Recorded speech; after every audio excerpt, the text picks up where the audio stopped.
4장 1절 우리가 같이 읽도록 하겠습니다. 시작. 하나님 앞과 산 사람과 죽은 사람을 심판하시 그리스도 예수 앞에서 그분의 나타나실 것과 그분의 나라를 두고 내가 엄숙히 명령한다. 오늘 성경에서는 4장 1절을 어떻게 시작하는가 하면은 엄히 명하노니 이렇게 단어로 시작을 합니다. 그래서 4장 1절은 바울이 내가 아주 중대하게 엄숙히 내가 명령한다 이렇게 얘기를 하면서 하나님 앞과 산 사람과 죽은 사람을 심판하실 예수 그리스도 앞에서 그분의 나타나실 것과 그분의 나라를 두고 내가 엄숙히 명령하노니 2절 같이 읽겠습니다. 시작. 너는 말씀을 전파하여라. 때를 얻든지 못 얻든지 항상 힘써라. 끝까지 오래 참고 가르치며 책망하고 경계하고 권면하라. 엄숙히 명령한다고 하면서 바울이 무엇을 하늘에 두고 명령하는가 하면은 하나님 앞과 1절을 이렇게 다시 한번 보면은 하나님 앞과 그리고 산 사람과 죽은 사람을 심판하실 예수 그리스도 앞에서 무엇을 두고 맹세하느냐? 그분의 나타나실 것과 그분의 나라를 두고 내가 엄숙히 명령한다. 이렇게 이야기합니다. 그래서 4장 1절만 이렇게 보더라도 이 1절 말씀 속에서 우리에게 중요한 내용이 있습니다. 그것은 예수님은 산 사람과 죽은 사람을 심판하실 분이다. 그리고 바울은 그분은 다시 오실 것이다. 그리고 그분의 나라가 있다. 우리가 흔히 이제 맹세를 할 때에 뭐 하늘을 두고 맹세하기를 하고 내 손가락 나의 이름을 걸고 맹세하기도 하는데 바울은 1장에서 무엇을 두고 명령하는가 하면은 그분이 다시 오실 것과 그분의 나라를 두고 내가 엄숙히 명하노니 바울은 예수님이 다시 오실 것과 그분의 나라가 있는데 내가 그것을 두고 내가 여러분들에게 강하게 명령합니다. 이렇게 얘기를 합니다. 여러분 흔히 우리가 이제 예수를 믿고 나서 예수님을 알고 나서 예수님은 다시 오십니다. 이렇게 우리가 알고 있습니다. 그런데 많은 사람들이 다시 오실 예수 그리스도를 생각은 하지만은 왜 그분이 다시 오실까? 이 부분에 대해서는 명확하게 잘 이해하시는 분들이 없습니다. 여러분이 지금 마음속으로 한번 생각해 보십시오. 예수님 왜 다시 오시지? 예수님께서 승천하시면서 내가 다시 오실 것이다. 내가 다시 올 것이다. 그때까지 내가 너희와 영원토록 함께 있겠다. 이렇게 약속을 주고 가셨는데 예수님이 왜 다시 오실까? 이런 고민을 해본 적이 있습니까? 여러분 예수님이 왜 재림하실까요? 왜 다시 오실까요? 왜 다시 오신다고 하셨을까? 그리고 바울은 거기에 모든 것을 걸고 오늘 이렇게 명령을 하고 있습니다. 다시 오실 예수 그리스도. 다시 오신다고 합니다. 왜 다시 오실까? 그것은 그분의 나라가 있기 때문에 제가 복음을 이야기하면서 완전한 복음을 이야기하면서 이 부분을 제가 참 많이 이야기했는데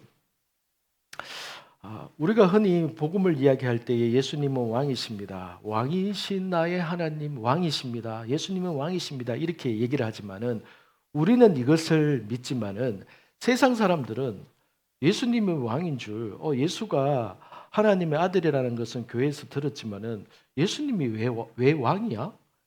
나 예수님이 왜 왕인지 모르겠는데 예수님이 진짜 왕이야? 왜? 언제?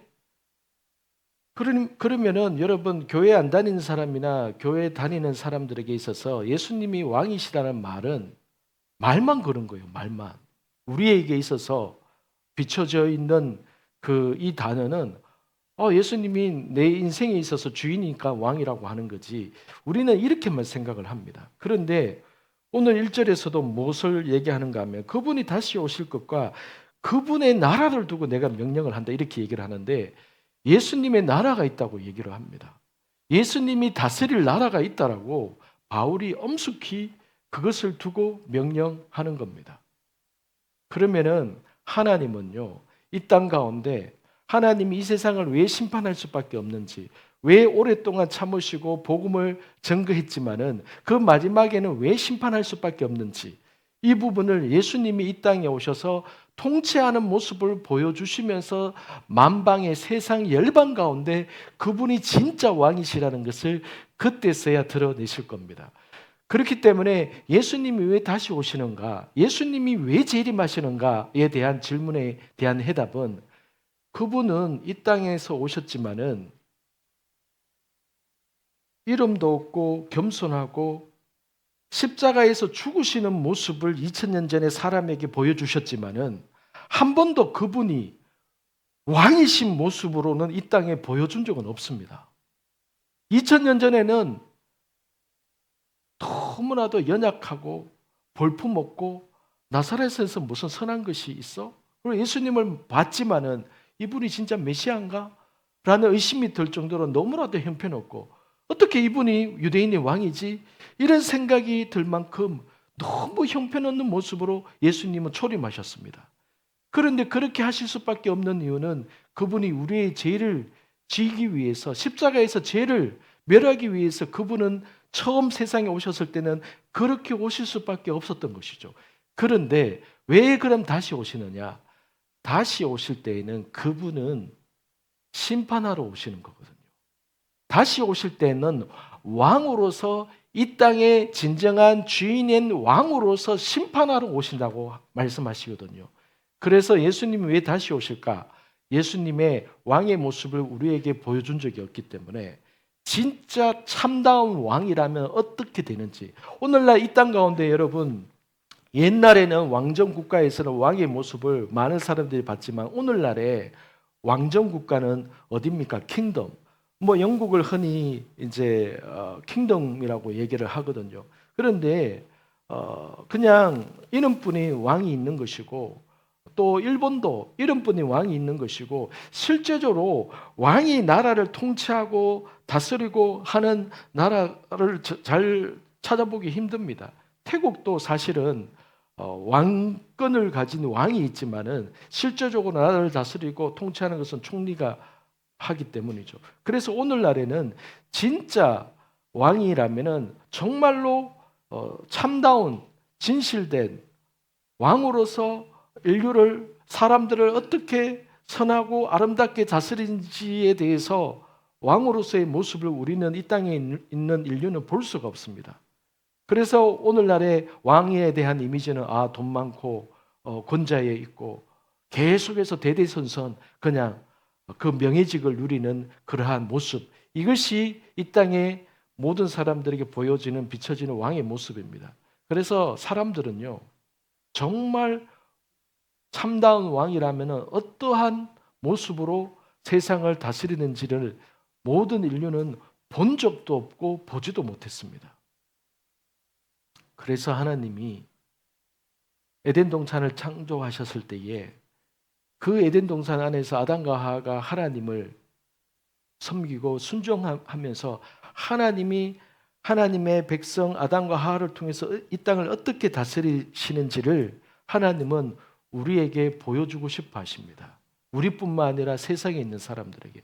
그것을 누구를 통해서 보여주시는가 하면은 예수 그리스도가 재림하실 때에는 여러분 구름 타고 오시면서 심판자의 권좌에 앉으셔서 세상을 심판하시면서 왕의 모습으로 이 땅에 오셔야만 하기 때문에, 그래서 예수님이 다시 오시는 것이죠. 그래서 바울은 이것을 알고 있기 때문에, 이것이 복음이라는 것을 알고 있기 때문에 자기의 인생을 이 모든 것에 하나님의 왕국에 걸고 왕으로서 다스리실 그 나라 안에서 자신이 받을 멸류관이 있음을 알고 인생 전체를 여기에 걸었고, 예수님의 제자들도 전부 다 여기에 인생을 걸었던 겁니다. 그래서 복음이라는 것은 바로 여기에 있다는 사실입니다. 왕이 다시 오실 것이다. 참다운 왕이 오셔서 이 세상을 다스릴 것이다. 이것이 제가 그냥 하는 말이 아니라 성경에서 이렇게 말씀하고 있습니다. 요한계시록 20장 12절을 한번 보겠습니다. 제가 그냥 개역개정으로 읽으면은 또 내가 보니 죽은 자들이 큰 자나 작은 자나 그 보좌 앞에 서 있는데 책들이 펴 있고 또 다른 책이 펴졌으니 곧 생명책이라. 죽은 자들이 자기의 행위를 따라 책들에 기록된 대로 심판을 받으니. 여러분 계시록 방금 읽었던 20장 1절부터 여러분의 눈으로 이렇게 쭉 보면은 이제 천년왕국이 펼쳐지는 내용이 나옵니다. 여러분 오늘날에 많은 교회들이 이 무천년설을 가르치고 말하는 교회들이 굉장히 많습니다. 제가 알기로는 한국 땅에 우리나라의 대형 교회들은 대부분 무천년설을 가르칩니다. 무천년설은 뭐라고 말하는가 하면은 여러분 오늘 계시록 그 20장 그 3절에 2절과 3절에 보면은 천년 동안 사단이 천년 동안 결박되리라 이렇게 얘기를 하거든요. 그래서 사단이 천년 동안 이 결박되어 있는 상태 그리고 그 가운데 속에서 천년 동안 주님이 다스리는 그 부분을 계시록 20장에서 얘기를 하거든요. 근데 우리가 계시록을 전체를 우리가 봤잖아요. 그러면은 예수님은 언제 재림하시는가 하면 19장에서 예수님이 재림하시거든요. 그러면은 시간순으로 봤을 때 20장은 예수님의 재림 이후에 있게 될 이야기를 말하는 것이 20장인 겁니다. 그러면 분명히 요한계시록만 제대로 보게 되면은 예수님이 오시고 나서 이 땅에서 천년 동안 예수님이 진짜 왕의 모습으로 이 땅을 어떻게 다스리는지 정말 참다운 왕이라면 세상을 어떻게 다스리는지 보여주겠다는 거예요. 언제 동안? 천년 동안. 그러면 천년 동안은 사단은 잠시 무적영의 묶임을 받게 된다는 거예요. 이것이 계시록 20장에서 이야기하는 겁니다. 그런데 어찌하여 무천년설을 가리키는 많은 목회자나 교회들은 왜 무천년설이라고 얘기를 하는가 하면은 예수님이 십자가에 달리시고 나서 신약 시대부터 지금까지 우리는 지금 이 천년왕국 시대에 살고 있다 이렇게 가르치는 겁니다. 여러분이 생각하고 있는 대형 교회에 그 말만 하면 다 아는 대형 교회들은 대부분 이렇게 가르쳐요. 왜 그렇게 가르치는 줄 압니까? 신학교에서 그렇게 배웠기 때문에 그래요. 그러면 신학교에서는 왜 그렇게 가르쳤느냐? 그 당시에 미국에서 유명한 신학교나 이쪽에서는 무천년설을 가리키는 신학 사상이 강했거든요. 그래서 거기에서 박사학위 받고 MDB, PhD 학위를 받고 온 목사님이나 목회학 박사를 가지신 분들은 그렇게 가르치는 거예요. 그래서 오늘날도 많은 교회에서는 무천년설을 가르쳐요. 그럼 무천년설을 가리키면 어떤 문제가 생기느냐?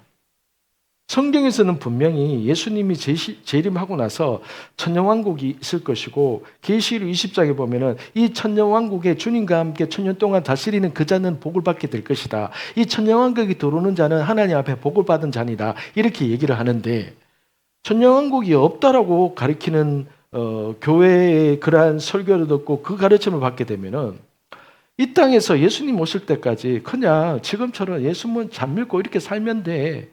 이 정도로만 가리키는 거예요. 그래서 대부분의 대형교회 성도들은 그냥 마지막 때에 대해서 하나님 앞에서 믿음 생활을 그냥 줄 성수하고 교회 가서 봉사하고 예수 그냥 믿고 내가 열심히 교회를 열심히 하고 이것이 다인 줄 알고 이렇게 생활하는 겁니다. 그런데 성경에서는 절대 그렇게 얘기하지 않습니다. 이것은 제가 주장하는 게 아니라 성경을 자세히 보면은 성경에서는요. 천년왕국에 들어오는 자는 그 자는 복이 있을 것이다. 이렇게 얘기를 하거든요. 그렇기 때문에 천년왕국은 실제적으로 예수님이 오시고 나서 천년 동안 진짜 왕의 모습은 어떤 모습인지를 세상 가운데 만천하에 드러내시겠다는 거예요. 그래서 진짜 왕이신 예수님이 이 세상을 천년 동안 다스리겠다는 겁니다. 누구와 함께?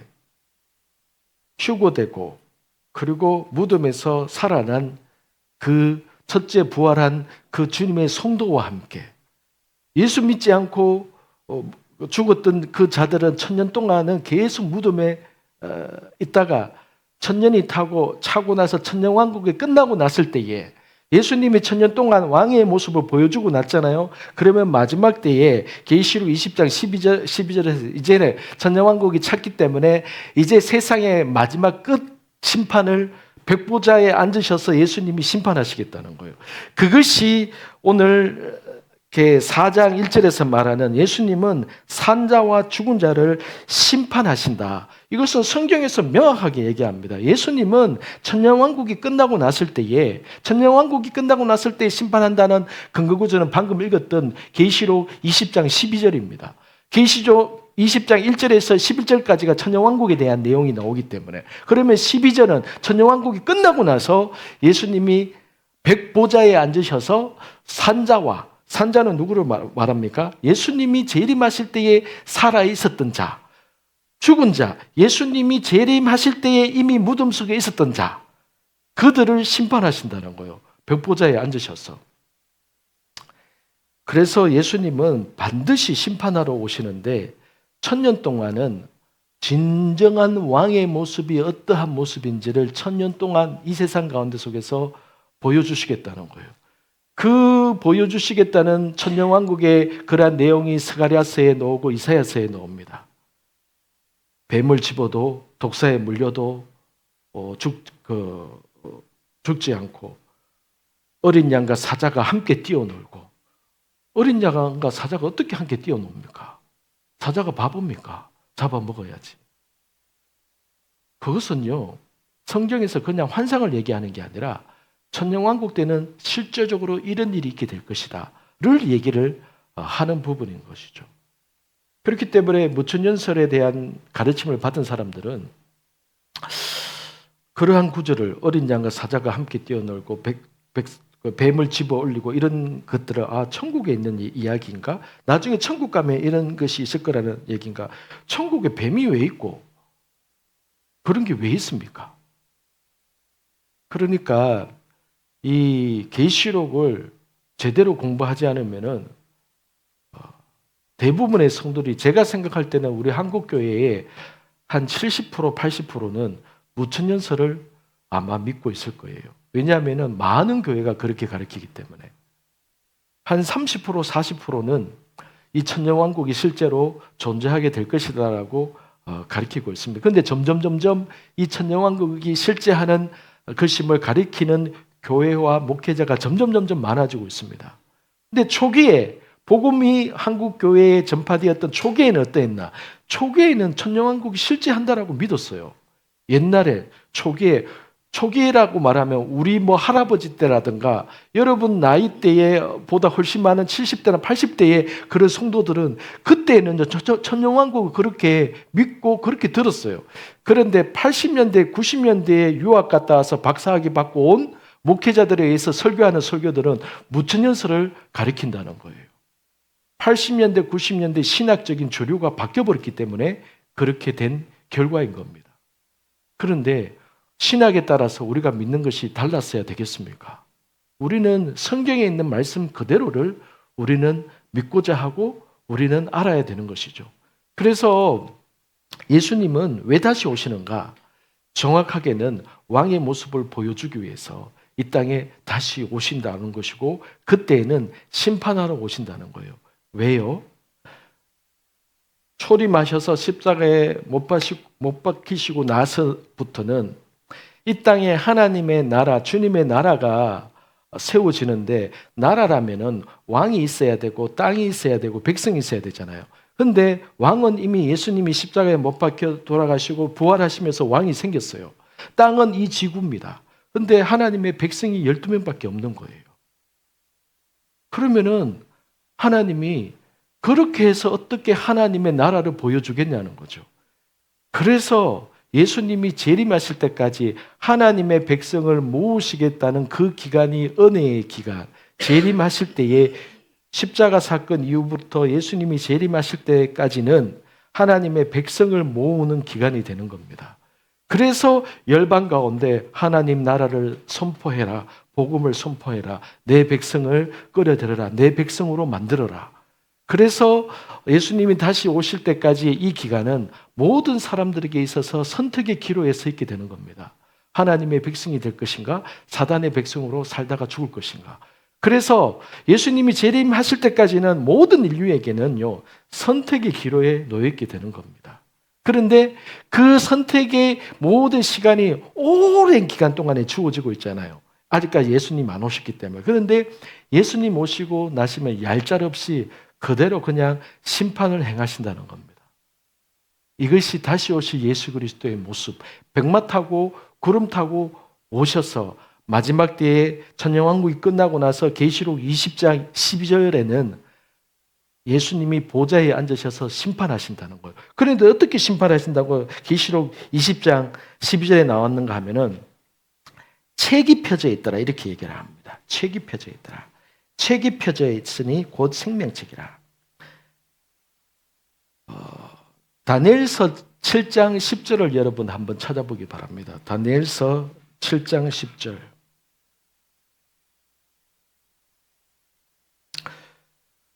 불이 강처럼 흘러 그의 앞에서 나오며 그를 섬기는 자는 천천히요 그 앞에 모셔 선 자는 만만이며 심판을 베푸는데 책들이 펴 놓였더라. 다니엘도 마지막 때요. 예수님이 이 땅을 심판하실 때 모습을 다니엘이 환상으로 본 거예요. 그런데 심판하시는데 책을 펴놓고 심판하신다는 거예요. 뭐냐? 이 땅에 있는 모든 사람들의 행위에 대해서 삶에 대해서 하늘에 다 기록이 된다는 거예요. 어떻게 해요? 천사들을 통해서 다 기록이 되는 겁니다. 그래서 우리가 예전에 사도신경을 예배 전에 사도신경을 고백했잖아요. 그럼 사도신경 마지막에 이는 저리로서 산자와 죽은 자를 심판하러 오시리이다. 우리가 고백했던 그 사도신경 안에도 예수님은 산자와 죽은 자를 심판하러 오십니다. 예수님은 왜 재림하시느냐? 심판하러 오시는 겁니다. 이 땅에 심판하러 오시는 거예요. 그래서 오실 때까지는 모든 인류에게 또 우리에게 있어서는 선택의 기로에 서 있게 됩니다. 내가 무엇을 선택할 것인가에 대한 선택의 기로. 믿는 자에게 있어서도 마찬가지입니다. 예수를 믿는 우리가 하나님 앞에서 내가 하나님 앞에서 무엇을 선택할 것인가?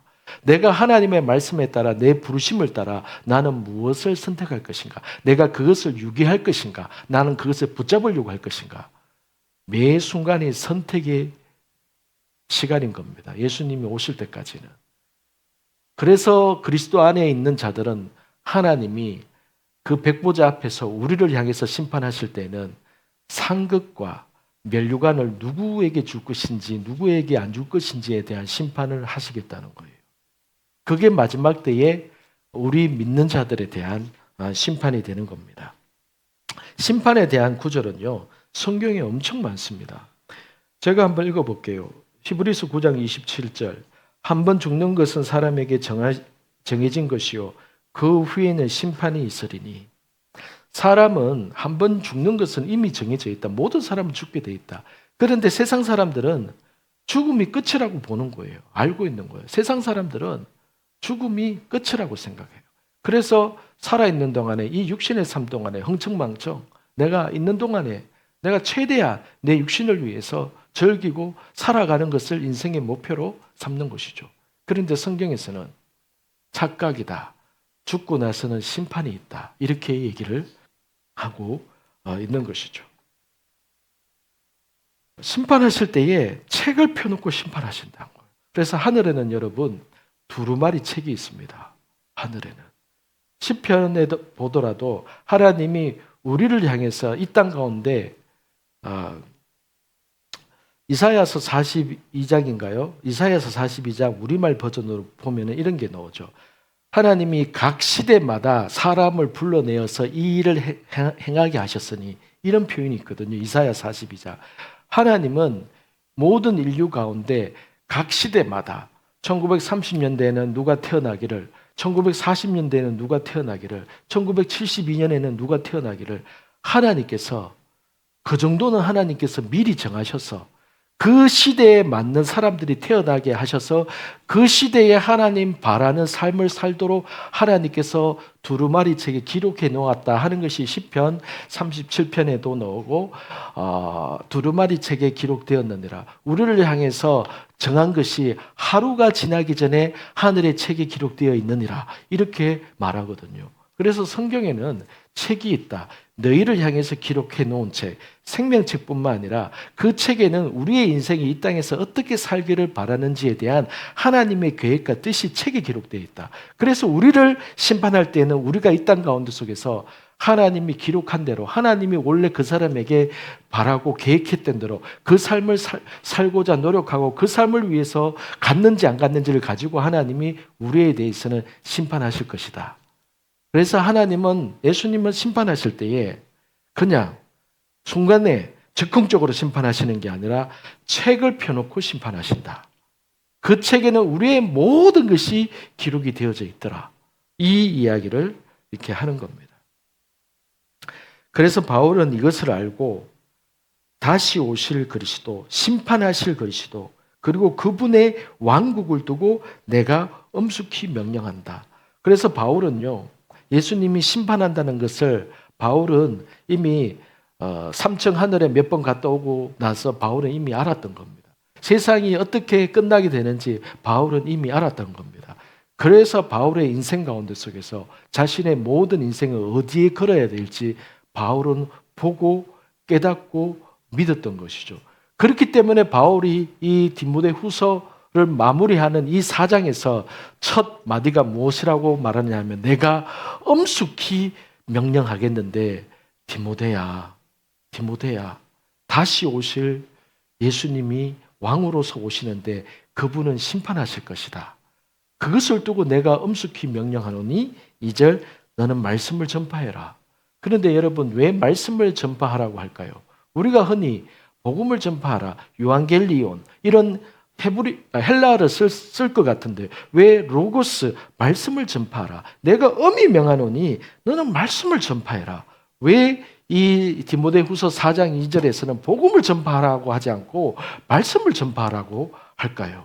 그것은 디모데후서 3장이 어떻게 끝나는지를 우리가 보면 이해가 되는데, 지난주에 우리가 했던 디모데후서 3장은 어떻게 끝마치는가 하면은, 모든 성경은 하나님의 감동으로 된 것으로 교훈과 책망과 바르게 함과 의로 교육하기에 유익하니 이는 하나님의 사람으로 모든 선한 일을 위해 온전히 준비되게 한다.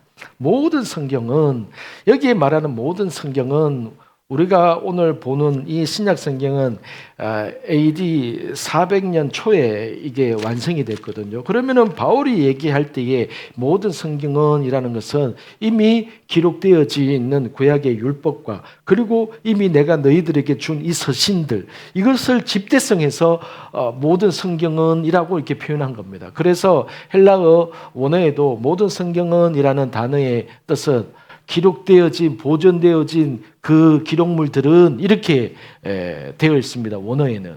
그렇기 때문에 바울은 3장에서 디모데에게 하나님의 기록되어진 말씀이 너희를 온전하게 할 거다. 그러므로 너는 배우고 확신한 데에 거해라. 이렇게 말하고 나서 4장에서 다시 내가 엄히 너에게 명령하는데 너는 말씀을 전파해라.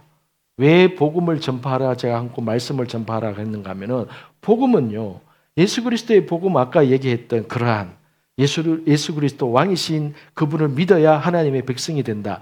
이것을 선포하는 것이 복음을 선포하는 것이잖아요.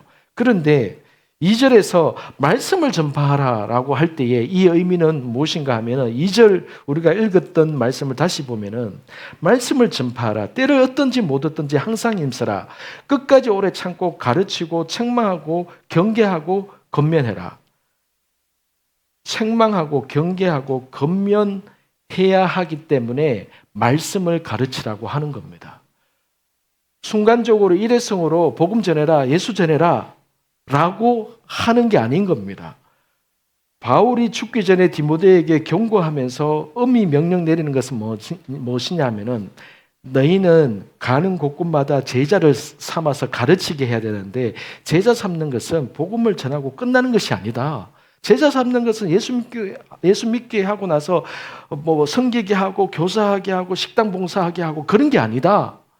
예수 그리스도를 믿고 나면 그 사람이 주님의 제자가 되도록 가르치고 훈계하고 양육해라. 그렇기 때문에 너는 말씀을 가르쳐라. 이렇게 얘기하는 겁니다. 일회성인 복음을 전해라 라고 얘기하는 게 아니라. 그래서 책망하다라는 원어는요, 헬라어는 엘렌코인데 이 엘렌코는요, 책망하다라고 번역이 되면 안 되고 엘렌코는요, 원어 의미가 드러내다, 폭로하다입니다.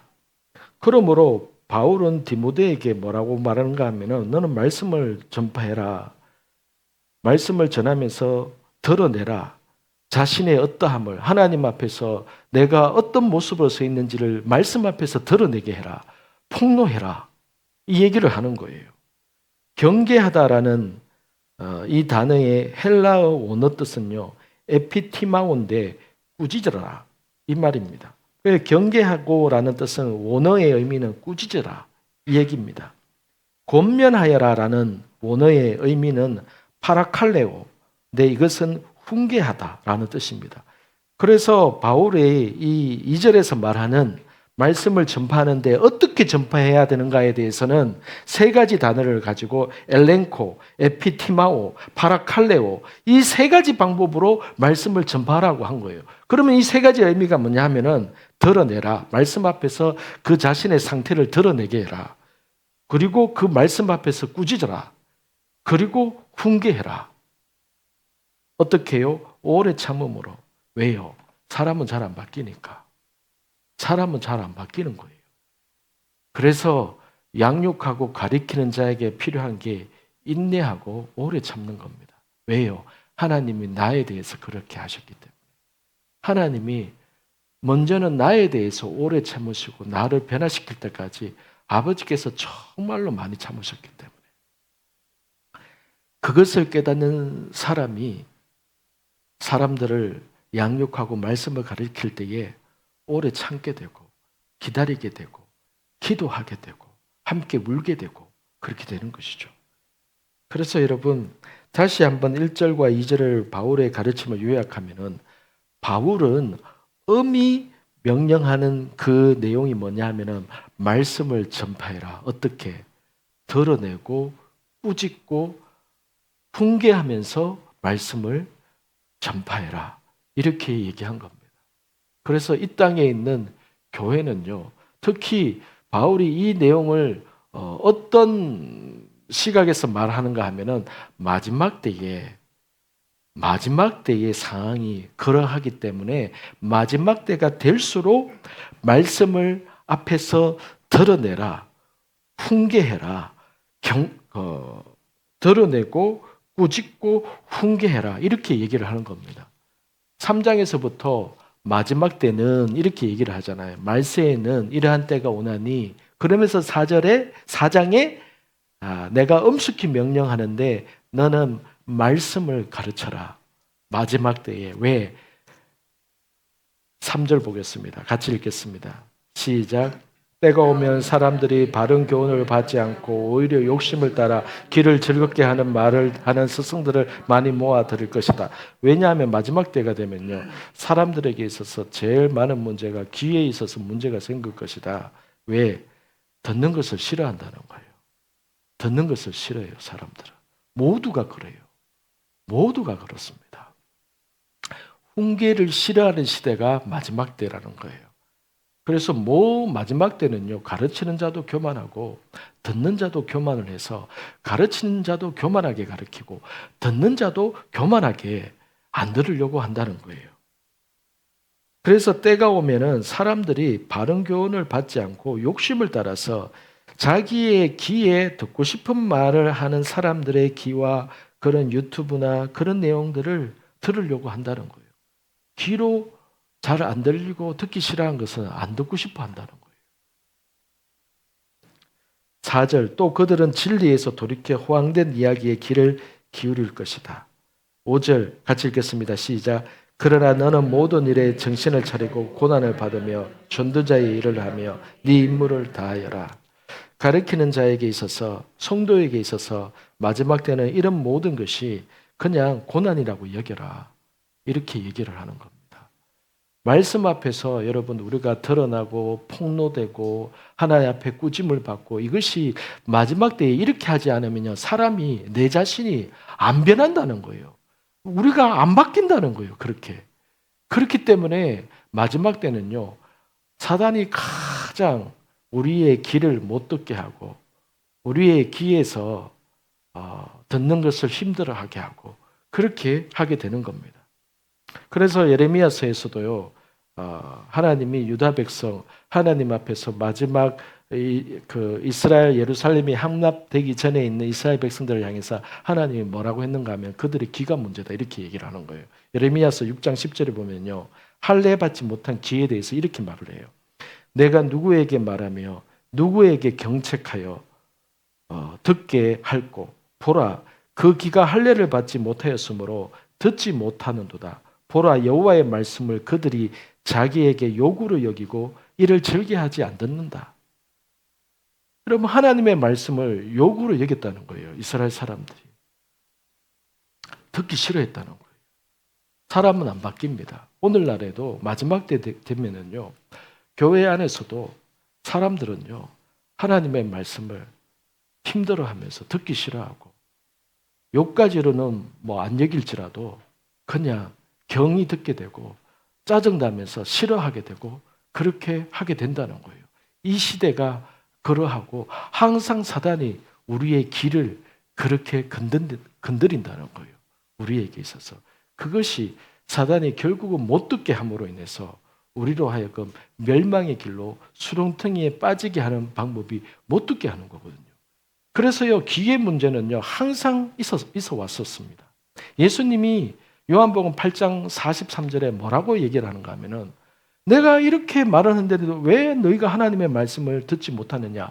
요한복음 8장 37절에는 이는 너희들이 내 말에 거할 줄 알지 못하기 때문이다.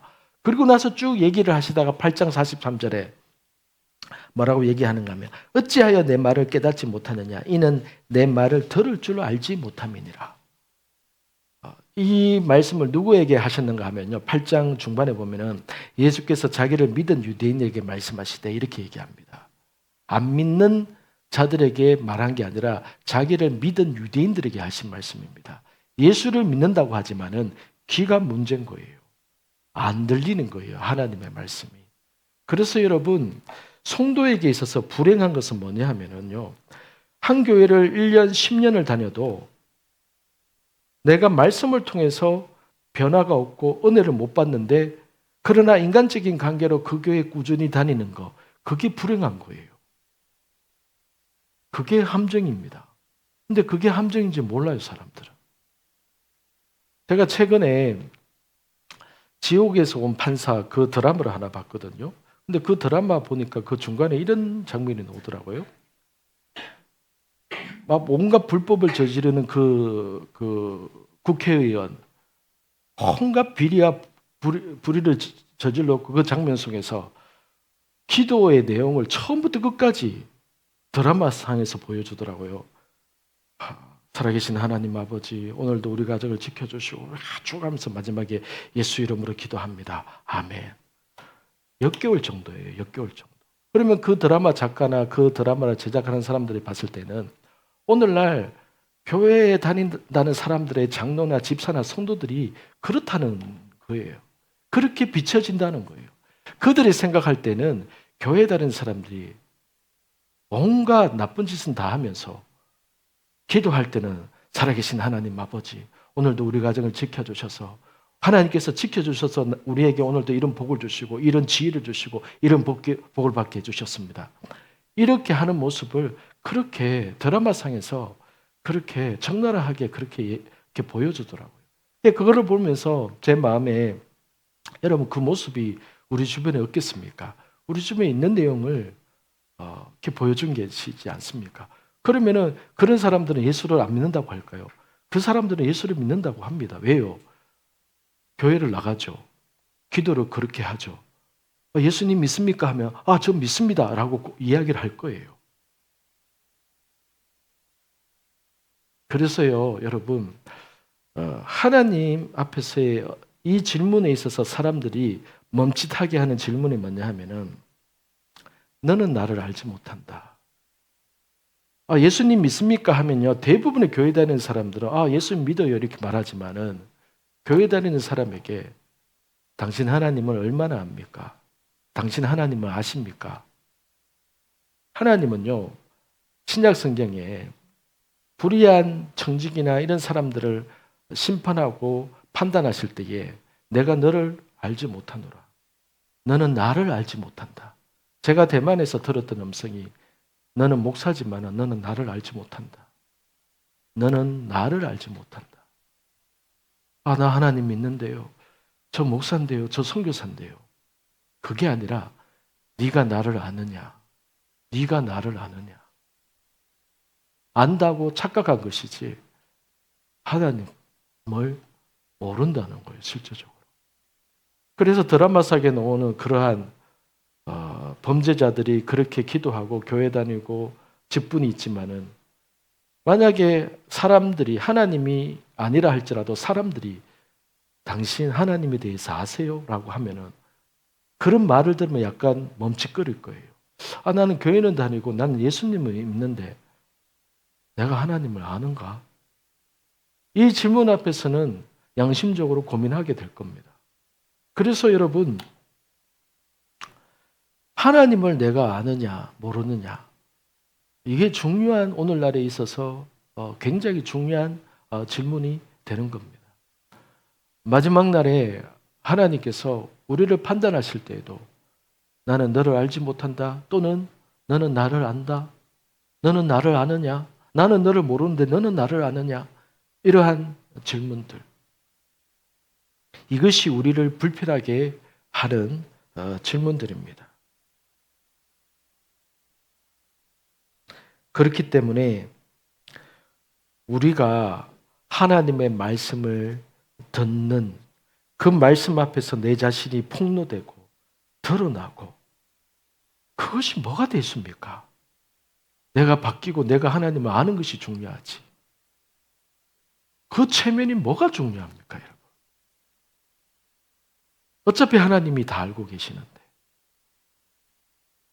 그러므로 여러분, 우리는 하나님 앞에서 이 바울이 말하는 대로 말씀 앞에서 드러나고 훈계받고 책망받고, 이것이 바울이 디모데에게 명령한 내용이었고, 이것이 디모데의 제자들을 통해서 성도들에게, 제자들에게 그대로 가르치게 된 내용이었을 겁니다.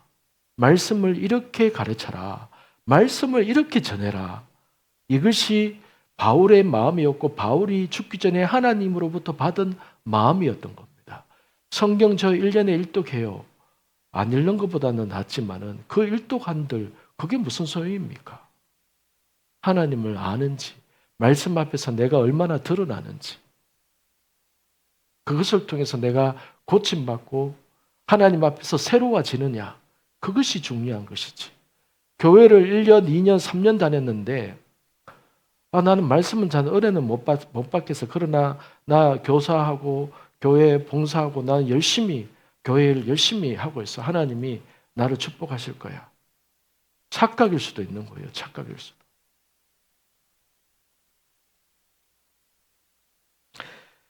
그런 드라마에 나오는 그런 범죄자일수록 교회에 헌금 더 많이 하고 보이는 대로는 열심으로 다 합니다. 그런 사람들은. 그런데 그 드라마만이 아니라 요즘 가끔 영화나 드라마 보면 항상 교회 다니는 사람을 그런 모습으로 많이 비춰서 이렇게 보여줍니다. 그것은요, 이 시대에 교회 성도가 그러하다는 것을 폭로되는 겁니다.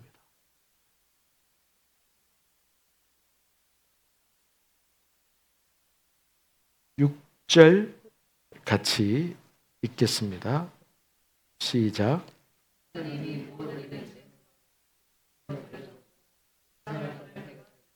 7절 같이 읽겠습니다.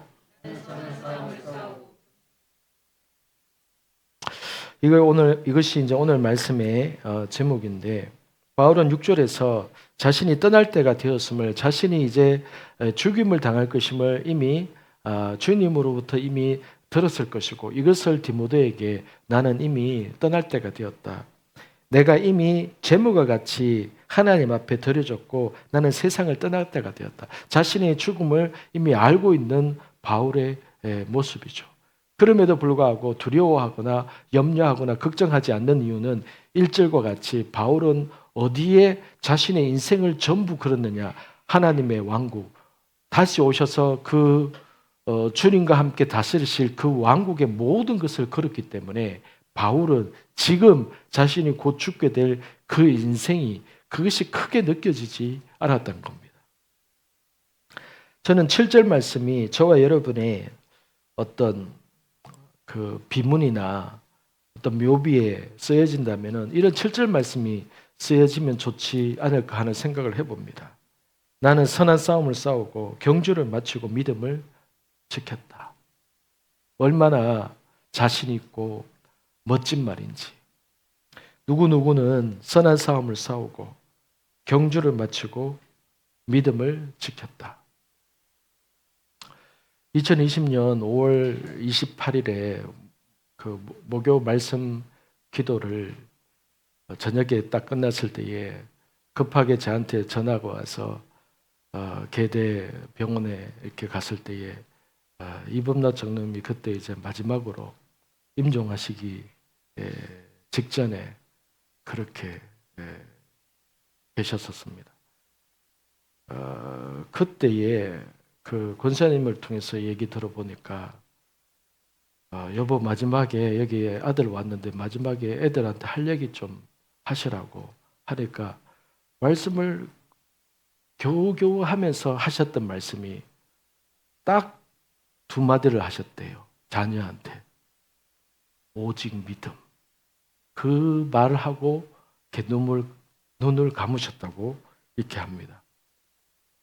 마지막 그 몇 주 동안을 싸우고 힘들어하고 하면서 마지막에 가족에게 자녀에게 하고 싶은 말, 해줄 말 보세요 했을 때에 뭐 자녀 사랑한다, 사랑한다, 뭐 이런 표현도 아니고 오직 믿음. 아마 병상에 있으면서 믿음이 다구나, 잘 믿어야 되는 거구나, 믿음이 최고구나, 아마 이것을 깨닫지 않았을까라는 생각을 이렇게 해봅니다. 바울의 고백이 나는 선한 싸움을 싸우고 경주를 마치고 믿음을 지켰다. 여러분이 만약에 그런 순간이 있게 된다면은 여러분은 어떤 말을 또는 여러분의 어떤 묘비에 어떤 내용이 쓰여 있기를 바라십니까? 누구누구는 선한 싸움을 싸우고 경주를 마치고 믿음을 지켰다. 그리고 하늘로 옮겨졌다. 이렇게 쓰여지는, 그렇게 기록하기를 원하는 저와 여러분이 되시기를 축복합니다. 8절 읽겠습니다. 시작.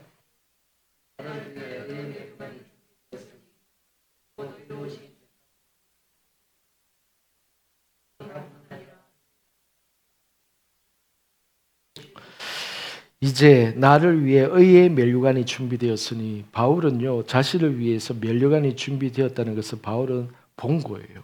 들었던 겁니다. 예수님을 통해서 자신을 위해서 면류관이 준비되어 있다는 사실을. 곧 의로우신 재판장이 그날에 주실 것이다. 언제요? 그날 심판날에 천년왕국이 끝나고 나서 모든 살아있는 자와 죽은 자를 심판하시는 그날에 나에게는 면류관을 주실 것이다. 그리고 나뿐만 아니라 나와 같이 주의 나타나심을, 주님의 재림을 사모하면서 그렇게 살기를 원하는 모든 사람에게도 주실 것이다. 왜? 주님이 내게 그렇게 말씀하셨기 때문이다. 이런 고백이거든요. 여러분, 우리가 하나님 앞에서, 여러분 우리가 지금 이 땅에 살아있지 않습니까? 우리가 지금 병실에 누워 있는 것도 아니고 내 건강한 이 육신을 가지고 있지 않습니까? 비록 내가 바라는 만큼의 돈은 없고 비록 내가 원하는 만큼의 어떤 충분한 것이 없다 할지라도 지금 여러분에게 시간이 있고 육신이 있고 입이 있고 보이는 눈이 있고 귀가 있습니다. 지금 우리에게는 시간이 있습니다, 여러분. 지금 우리에게 하나님 앞에 드려질 수 있는 시간이 있는 겁니다, 지금은. 수많은 것을 누리고 돈이 많은 사람이 죽는 순간에 병실에 누웠을 때에 뭐가 없습니까? 그들에게는요, 만회할 시간이 없는 겁니다. 그들에게는 만회할 시간이 없는 겁니다. 그런데 우리는 단지 다른 것이 좀 부족하거나 그렇게 느낄 뿐이지 우리에게 있어서는 여러분 시간이 있고 몸이 있고 이 육신이 있습니다. 하나님 앞에서 오늘 우리가 이 디모데후서 바울의 이 편지를 마무리하는 가운데 속에서 저와 여러분에게 있어서 다시 한번 우리에게 주어진 이 시간들, 우리에게 주어진 이 삶을 하나님 앞에서 나는 무엇을 바라보고 어디에 모든 것을 걸고 가야 될 존재인지를 깨닫게 되고 고민하게 되고 기도하게 되는 저와 여러분이 되시기를 축복합니다. 9절부터는요. 19절까지가 이제 바울의 주변의 사람들에 대한 이야기가 나옵니다. 9절 11절까지 같이 읽겠습니다. 시작. 데마는 이 세상을 사랑해 나를 버리고 데살로니가로 갔고 그레스게는 갈라디아로 디도는 달마디아로 갔으며 누가만 나와 함께 있다. 너는 올 때 마가를 데리고 와라. 거기 사람이다. 10절에 보면은 데마는 그 세상을 사랑해서 나를 버리고 데살로니가로 갔다 이렇게 얘기합니다. 데마는요 골로새서 4장 14절에 나오는데요. 사랑하는 의사 누가와 데마도 여러분께 안부를 전합니다. 그러니까 바울과 함께 복음사에게 동참했던 데마였는데 바울이 지금 로마 감옥에 있어서 마지막 변론을 하고 재판을 하고 있잖아요. 그러니까 데마 같은 사람은 여기 계속 있다가는 바울과 같은 이러한 상황이 놓일 수도 있겠구나 이렇게 생각했을 수도 있는 거예요. 그래서 데마는 그냥 바울 곁을 떠나서 가는 건데 많은 학자들이 그냥 그 바울이 재판받는 것이 두려워서 떠났다는 것이 아니라 하나님을 던져버리고 떠난 것으로 그렇게 해석을 합니다. 데마에 대해서. 그렇기 때문에 바울이 여기에 이름을 언급하는 겁니다. 예를 들어서 재판에 대해서 두려워서 그렇게 해서 갔다면 바울이 마지막에 이렇게까지 이 사람을 언급하면서 데마는 나 혼자 버려두고 지갈길 찾아서 갔다 이렇게 얘기하지 않았을 겁니다. 데마는 무엇을 버렸느냐? 바울을 버린 게 아니라 하나님의 사랑을 복음을 버리고 가버렸다는 거예요. 그래서 여러분 하나님의 사랑은요 우리를 끝까지 지켜주려고 하지만은 그 사랑을 끊는 것은 하나님도 어쩔 수 없는 겁니다. 그래서 로마서의 8장 어떠한 것도 사망이나 공고나 핍박이나 천사들이나 악한 것이라도 우리를 향한 하나님의 사랑에서 끊을 수 없느니라. 이것이 아버지께서 우리를 향한 약속입니다. 그런데 우리가 그것을 끊어버리는 거예요. 어떻게 해요? 타락하고 마음이 바뀌고 귀가 안 들리고 할 때에 회개할 마음도 없고 점점점 마음이 강팍해지면서 교회 안에 있기도 힘들고 점점 그냥 주님을 떠나야겠다는 마음이 들면서 스스로가 그 사랑에서 끊어지기를 바라는 겁니다. 왜요? 사단이 그렇게 끌고 가는 겁니다. 그래서요 하나님이 우리에 대한 사랑은요 하나님은 절대 끊기를 원치 아니하세요. 여러분 어느 부부가 자녀가 효도하고 불순종하고 하더라도 저놈은 내 자식이 아니야. 물론 이런 부모도 있기도 하겠지만은 대부분의 정상적인 부모는 그렇지 않습니다. 사형수를 둔 부모도요 우리 애는 착한데 친구를 잘못 만나서 다 그렇게 얘기를 하지. 감옥에 있는 그 범죄자도 그 부모는요 우리 애는 착해요 다 이렇게 얘기를 합니다. 이것이 부모의 마음입니다. 하나님은 우리에 대한 사랑은요 변치 않습니다. 그런데 그 사랑이 변하는 자가 누구냐? 우리인 거예요. 우리. 믿음이 해방당하고 믿음이 썩어가고 믿음이 없어지면서 우리 스스로가 그 사랑의 줄을 과회로 딱 끊어버리는 거예요. 그래서 사람이 타락하고 사람이 구원에서 탈락하는 겁니다. 하나님은 구원의 약속을 절대 돌이키거나 그것을 취소하거나 하지 않습니다. 그런데 우리가 그렇게 끊어버린다는 거예요, 사람이. 그래서 그 사람이 탈락되는 겁니다. 데마가 다시 회개하면서 돌아오지 않았다면 데마는 바울이 고백한 대로 그는 세상을 사랑해서 갔다는 거예요.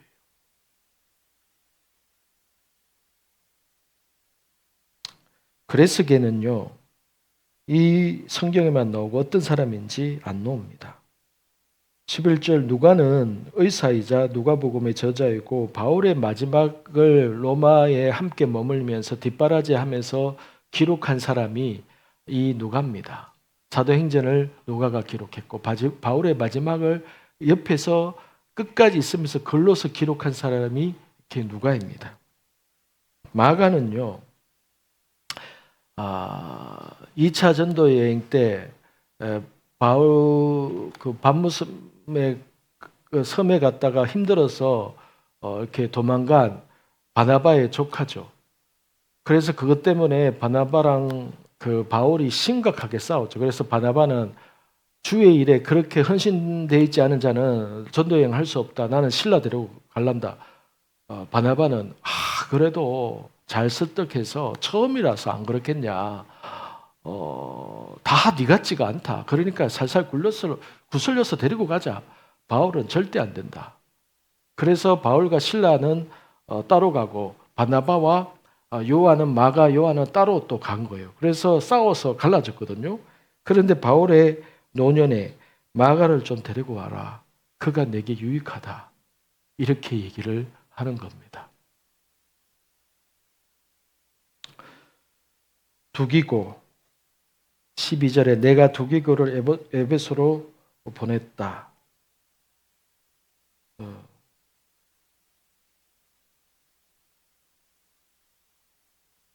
두기고는요, 로마계의 아시아인입니다. 에베소서와 골로새서의 서신을 전달한 사람입니다. 그래서 에베소서를 보면은 골로새서를 보면은 두기고가 이 편지를 전한다라는 것을 보게 됩니다. 그래서 두기고는요, 열심히 바울이 쓰는 편지들을 전달하고 여기 갖다 주고 저기 갖다 주고 한 바울의 전달자, 동력자입니다.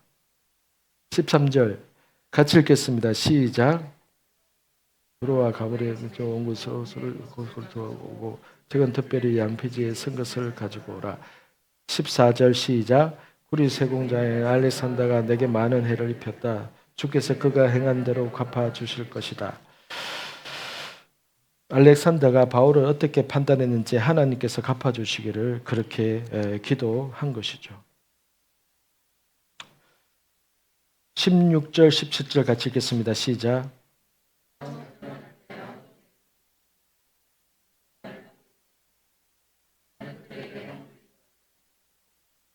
그러나 주께서 내 곁에 서서 내게 힘을 주셨다. 이는 나로 하여금 말씀을 온전히 전파하게 하고 모든 이방 사람들이 그것을 듣게 하시기 위함이었다. 내가 사자의 입에서 구출되었다. 처음 변론할 때에 바울 주변에는 아무도 있지 않았다고 합니다. 정말로 바울의 인생 가운데 있어서 하나님이 전부가 아니면은 어떻게 이것을 견딜 수 있겠습니까? 죽음 얼마 남지 않은 재판을 치르죠. 같이 동력했던 사람들도 떠나가죠. 그러면 사람이 번아웃 되든지 실망하든지 좌절되든지 원망하든지 그렇게 되거든요. 그 위로부터 하나님의 음성이 없게 되고 믿음으로 보이는 것이 없으면요.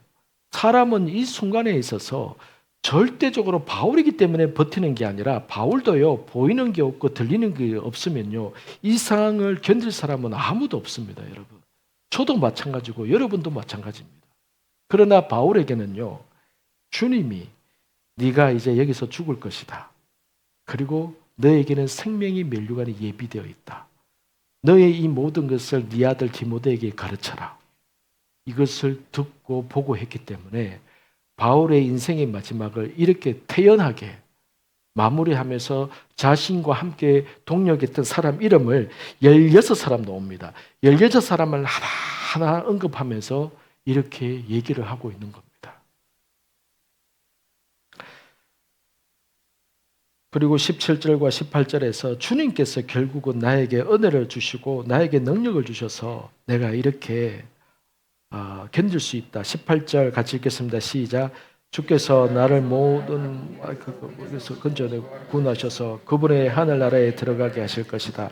그분께 영광이 영원무하기를 빈다. 아멘.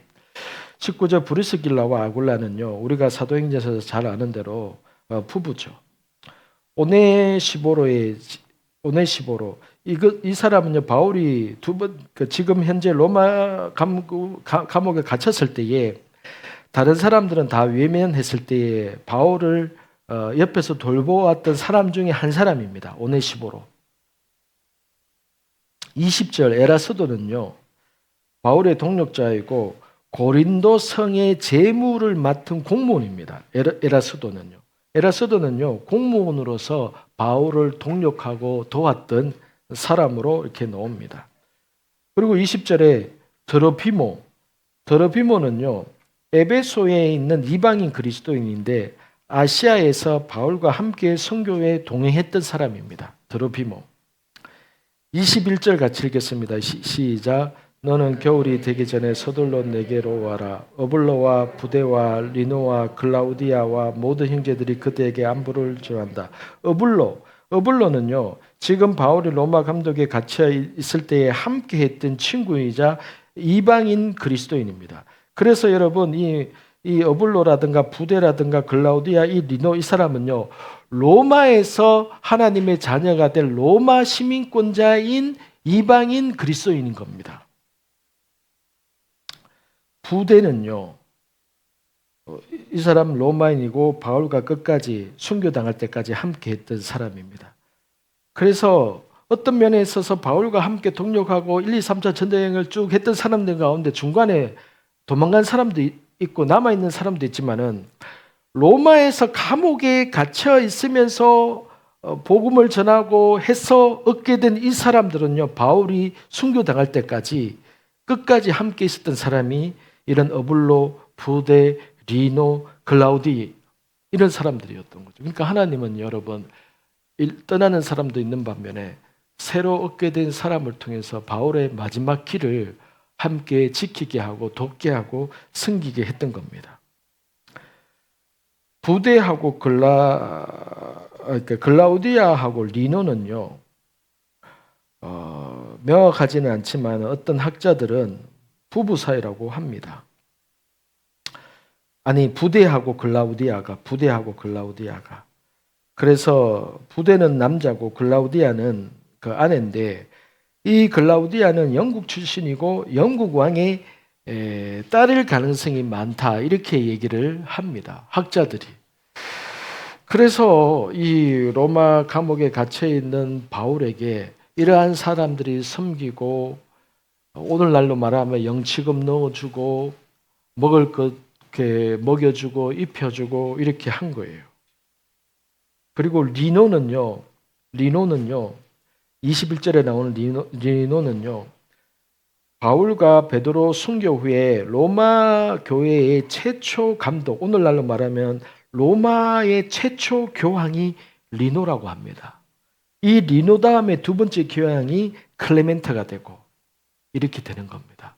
그래서 지금 가톨릭에서는 바오로 지금 17세인가요? 이렇게 되죠. 근데 첫째가 리노, 두 번째가 클레멘트인 거죠. 22절 같이 읽겠습니다. 시작. 나는 주께서 내 심령에 함께 계시기를 빈다. 은혜가 너희와 함께 있기를 빈다. 이렇게 편지를 쓰고 바울은 순교로 이 땅에서의 사역과 부름받은 일을 마치고 하늘나라로 바울은 올라가서 지금 저와 여러분들을 지켜보면서 자신의 일대기를 읽고 있는 저와 여러분들을 지금 이렇게 지켜보고 있는 것이죠. 그래서 오늘 여러분 이 말씀을 통하여서 바울의 이러한 고백, 바울 주변의 이러한 동력자, 사람들, 우리 주변에도 이와 같은 동력자, 이와 같은 사람들로서 저와 여러분의 인생 가운데 속에서 부름받은 길을 하나님 앞에서 말씀을 통해서 배우고 깨닫고 저와 여러분 각자가 가야 될 그 믿음의 길을, 그런데 어디에 모든 것을 걸고 갈 것인가? 우리의 인생은 이 땅 위에서 끊임없는 선택입니다. 끊임없는 선택. 그런데 여러분, 그 선택에 대한 마지막에 삼극과 그 열매는 마지막에 있다라고 하나님이 말씀을 통해서 우리에게 주셨습니다. 그래서 주님 오실 날이 얼마 남지 않은 시점에 저와 여러분들은 늘 하나님 앞에 믿음으로 선택하고 믿음으로 고백하고 바울의 상과 같이 저와 여러분이 선한 싸움을 싸우고 경주를 마치고 믿음을 지켰습니다. 이 고백이 있게 되기를 바랍니다. 바울이 디모데에게 3장과 4절에서 중간중간에 했던 말이 뭔 줄 아십니까? 디모데야, 고난 받으라. 고난을 두려워하거나 고난을 피해가려고 하지 마라. 이 땅에서는 고난받게 돼 있다. 왜? 이 땅은 사단의 나라이기 때문에. 그리스도의 나라가 아직 오지 않았다. 완성되어 가고 있을 뿐이다. 그때까지는 우리는 고난받을 수밖에 없다. 그러나 그 고난이 우리에게 있어서 마지막 때의 영광이 될 것이다. 그 고난이 마지막 때에 우리에게 훈장이 될 것이다. 이런 이야기를 오늘 말씀에서도 하고 있는 것이죠. 저와 여러분의 인생이 바울을 통하여서 바울의 서신을 볼 때마다 이것이 한 사람 개인의 바울의 이야기가 아니라 바울을 통하여서 하나님이 저와 여러분들에게 너희들은 어떤 선택을 할래? 너희들은 내 말씀과 내 은혜를 깨달아서 너희들은 어떠한 인생을 살기를 원하느냐? 너희들은 무엇을 내게 구하기를 원하느냐? 이런 질문으로 다가오게 될 겁니다. 그래서 저와 여러분들이 이 디모데 후서를 끝나는 이 시점에 있어서 우리의 인생이 하나님 앞에서 이와 같이 이러한 고백과 또 우리 주변에 내 주변의 동력자들, 내 주변에 이러한 사람들을 함께 이들과 함께 하나님 왕국을 향하여서 걸어가는 저와 여러분이 되시기를 축복합니다. 함께 기도하겠습니다. 아버지 하나님, 디모데 후서 4장으로서 바울의 삶을 마감하며 하나님 이 땅에서의 삶은 마감했지만은 주님 하나님께로 올라가서 아버지 안에서 안식하고 기뻐하며 자신의 삶을 아버지 앞에 감사로 드리게 된 것을 기뻐하며 감사할 줄로 압니다. 하나님, 우리의 인생이 하나님 앞에서 한 번 주어진 이 인생이 우리에게 있어서 또한 마지막 때에 육신적인 죽음이나 마지막에 이 세상에서의 삶의 마무리가 있을 텐데 하나님, 그때까지 우리가 하나님 앞에서 무엇을 어떻게 선택하며 무엇을 바라보고 어디에 소망을 두며 살아가는지를 지켜보고 우리를 응원하시는 하나님, 말씀을 통하여서 하나님을 온전히 깨닫게 되고 아버지께서 우리를 얼마나 사랑하시는지, 하나님이 우리에 대한 계획이 얼마나 큰지를 말씀을 통해서 깨닫게 되고, 또한 살아 역사하시는 하나님의 그 마음과 성령을 통하여서 그 음성과 그 아버지의 명확한 뜻을 깨달아서 주님 이 땅에서의 삶을 감사로, 고난을 기쁨으로 이겨내고 하나님 앞에 설 수 있는 그러한 자가 되기를 원합니다. 주님, 우리에게 하나님의 인내와 하나님의 사랑으로 더 부어주시고 채워주시옵소서. 지금은 우리 주 예수 그리스도의 은혜와 아버지 하나님의 사랑하심과 성령 안에서 사도 바울과 같이 나는 선한 싸움을 싸우고 경주를 마쳤고 믿음을 지켰다라고 고백하게 되기를 원하는 우리 모든 하나님의 가족들 가운데 그 은혜가 영원토록 끝까지 우리와 함께 있을지어다. 아멘.